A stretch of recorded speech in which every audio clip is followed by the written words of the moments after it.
죄송합니다. 또 성경 공부는 또 시간이 모자라면 다음에 이어서 하도록 하고 하는 데까지만 하겠습니다. 오늘은 이사야 3강인데요. 오늘은 이사야의 목적과 주요 내용에 대해서 살펴보고 성서 비평에 대해서 알아보려고 했는데요. 자, 이사야의 기록 목적은 이스라엘 분역 왕국 후반기에 타락한 예루살렘 그리고 유다 지도자들에게 하나님의 말씀을 선포하기 위해서 기록한 목적입니다. 이 글을 쓴 목적이에요. 타락한 유다 지도자들에게 왕국 후반부 멸망하기 직전에 기록한 것이 목적이고요. 핵심은 두 가지입니다. 두 가지는 꼭 잊지 말으시면 좋겠어요. 하나는 심판. 너희들 그렇게 살면 심판당한다. 또 한 가지는 소망을 주는 거죠. 회복을. 그러나 심판의 목적은 뭐라고요? 살리게 하는 목적. 이게 하나님의 마음입니다. 공의의 하나님 그리고 사랑의 하나님. 이 두 가지. 이사야 여러분들 다른 건 다 잊어버려도 그 두 가지는 기억하세요. 심판의 메시지 그리고 회복 구원의 메시지. 이 두 가지를 같이 기억하시면 좋겠습니다. 자, 이사야서는 단락을 총 6개로 나눌 수가 있어요. 66장까지인데 6개로 나누는데 1장부터 12장까지는요. 유다를 향한 예언이죠. 유다가 잘못 살았기 때문에 심판할 것이다. 그러나 나중에 회복시켜 줄 것이다. 유다를 향하냐고. 근데 13장부터 27장까지는 열방에 대해서 유다뿐만 아니라 온 열방에 대한 예언을 합니다. 그러니까 우리 하나님은요, 유다와 이스라엘의 하나님만이 아닌 거예요. 우리가 자칫 잘못하면 이스라엘 백성들이 착각한 게 여호와 하나님은 자기들만의 하나님인 줄 알아요. 근데 하나님은 이스라엘을 통해서 하나님의 축복이 온 열방에 흘러가기를 원했던 것이고, 그래서 13장부터 27장까지는 열방에 대한 이야기가 나오죠. 열방을 심판할 것이다. 그러나 그 열방도 돌아오면 구원을 해주겠다는 소망을 또 주시는 말씀이에요. 그리고 28장에서부터 39장까지는 예루살렘에 대한 예언, 심판과 장차 임할 왕국에 대한 이야기가 나오죠. 그래서 앞에서 지난 시간에 말씀드렸죠. 신약과 구약 성경이 이사야에 다 들어있다고 했는데 1장부터 39장까지는 구약 성경에 나오는 율법에 해당하는 말씀이라고 그랬죠. 그래서 주로 심판에 대한 이야기가 주로 나옵니다. 유다를 향한 예언, 심판, 열방에 대한 것, 그 다음에 예루살렘. 그래서 이 1장부터 39장까지를 전반부라고 한다면 주로 구약 성경의 율법 또는 심판에 관련된 이야기가 나오고요. 그 다음에 이제 뒷부분으로 가면 40장부터 66장까지는 신약과 같다고 그랬죠. 그래서 이스라엘의 구원에 대한 예언이 나옵니다.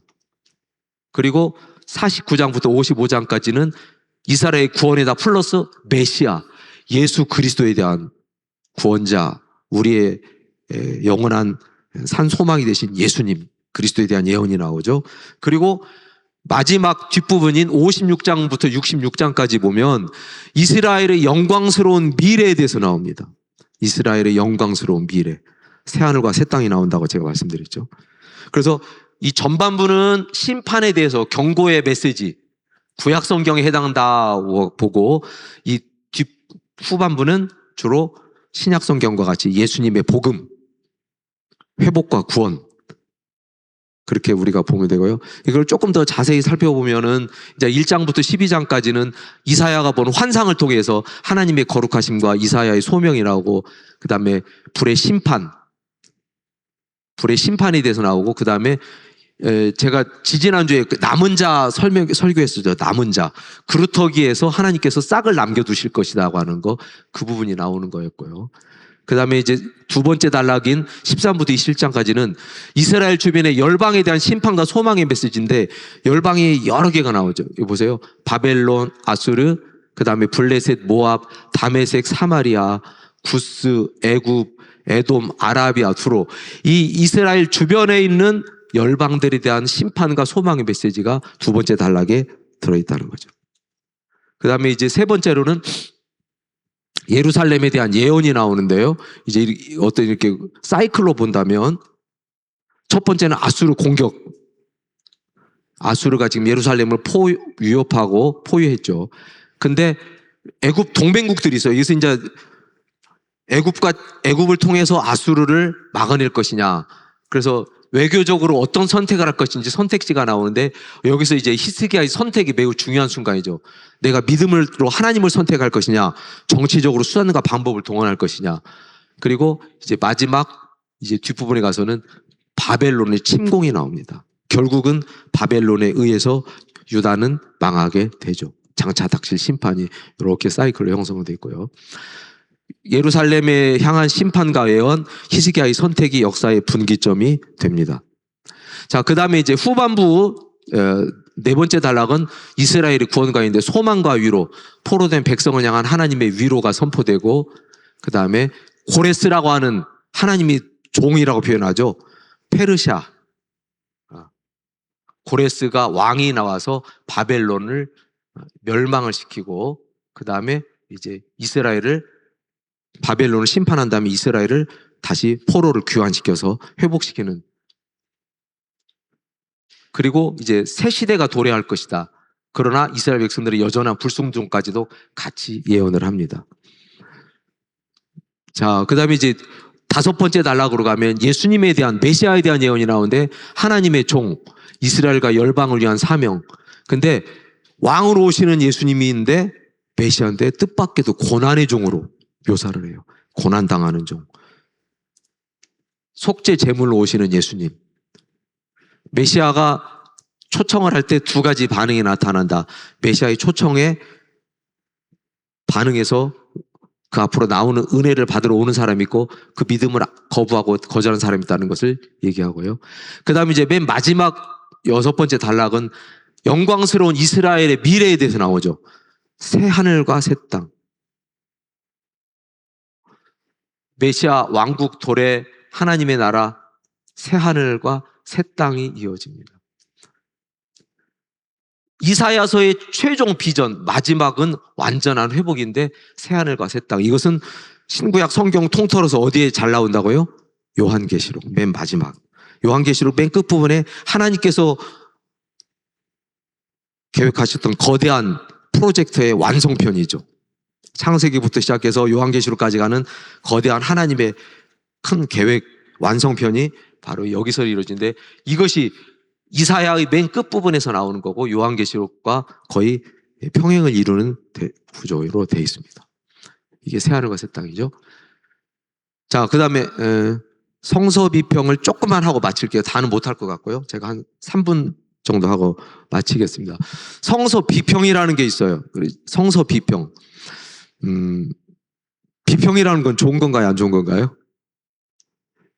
자, 우리가 성서 비평은 다음 시간에 하고 우선 이사야 저자에 대한 논쟁으로 들어가요. 성서 비평을 이해하기 전에 예를 드는 건데 이사야 저자가 누구냐? 우리는 이사야로 알고 있죠. 근데 여기에는 설이 두 가지가 있어요. 학문적으로 접근했을 때 보십시오. 이사야 저자를 단일 저자설이라는 게 있습니다. 단일 저자설. 이사야를 누가 썼느냐? 한 사람이 썼다. 3명이 썼다. 이런 설이 있어요. 학술적으로 연구를 한 학자들의 몫으로. 그러면 이사야는 단일 저자설은 이사야 저자는 한 명이다. 한 명이 누굴까요? 이사야죠. 이사야가 썼기 때문에 1장부터 66장까지 전체가 유기적이고 통일성을 갖고 있다고 보는 거예요. 한 사람이 썼잖아요. 그죠? 한 사람이 드라마를 썼어요. 그러면 시작부터 드라마 끝날 때까지 같은 사람이 같은 주제를 가지고 같은 흐름을 갖고 쓰는 거예요. 통일성이 있어요. 발단, 전개, 절정, 결말 이런. 그런데 이 비평하는 학자들은 3인 저작서를 주장을 합니다. 각기 다른 저자가 각기 다른 시기에 이사야를 썼고 먼 훗날 누군가 그것을 다 합쳐갖고 편집을 했다. 이게 이제 문서설이거든요. 그래서 이 사람들은 그렇기 때문에 이사야는 내용적으로도 앞뒤가 안 맞고 주제적으로도 통일성이 없다. 이렇게 주장을 해요. 그래서 이 사람들이 예를 드는 게 뭐냐면 제1 이사야는 1장부터 39장까지인데 이건 포로 전에 있었던 사건을 쓴 건데 문체를 보니까 매우 격렬하게 썼더라는 거예요. 격렬하게. 학자들 주장이죠. 일부 학자들. 그리고 제 두 번째 이사야는 40장부터 55장까지인데 포로기에 썼고 이제 포로로 끌려갔었고 근데 문체가 어쩌더라? 온화한 문체더라. 그리고 제3 이사야서는 56장부터 66장까지인데 포로기 이후에 쓴 사건을 기록했는데 여기 문체를 보면 화려하더라. 그러니까 봐봐, 문체를 보니까 여기는 격렬하게 썼고 여기는 온화하게 썼고 여기는 화려하게 썼잖아. 그러니까 각각 다른 사람이 쓴 거야. 한 사람이 쓴 게 아닐 거야. 이렇게 얘기를 합니다. 그리고 먼 훗날 그걸 편집했다고 하죠. 자, 그러면 여러분들은 어떤 걸 믿습니까? 제가 여쭤보면 뜬금맞죠.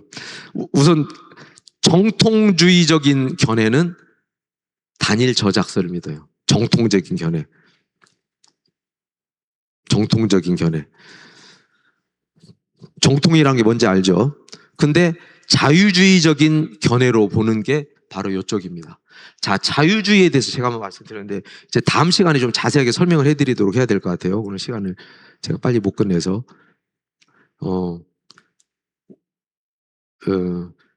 얘기를 하면 좀 길어지니까 이것까지만 여러분들이 염두에 두시고 우리는 정통적 견해를 믿고 3인 저작서는 자유주의 견해를 믿는데 여기에 대한 부연 설명과 우리가 바라봐야 될 관점과 그 증거들을 객관적인 상황들을 제가 다음 시간에 말씀을 드리고 오늘은 여기까지만 하겠습니다. 그래서 성서 비평에 대한 부분 우리가 어떻게 바라봐야 되는지 문서설이라는 게 무엇인지에 대해서 다음 시간에 좀 더 자세히 말씀드리도록 하고 오늘 여기까지만 하고 마치도록 하겠습니다. 폐회기도하고 마치겠습니다. 하나님 감사합니다. 오늘 또 저희들에게 찾아와 주시고 말씀해 주시니 고맙습니다. 교만하고 오만하고 불순한 자아가 완전히 파괴되고 정욕이 십자가에 못 박아지고 예수님의 십자가의 말씀으로 죽고 부활을 이루어서 영원한 예수 그리스도의 생명이 우리 안에 거하는 복된 심장 만들어 주시옵소서. 하나님 밤이 깊었습니다. 돌아가는 발걸음도 지켜주시고 함께하여 주시옵소서. 예수님 이름으로 기도합니다. 아멘.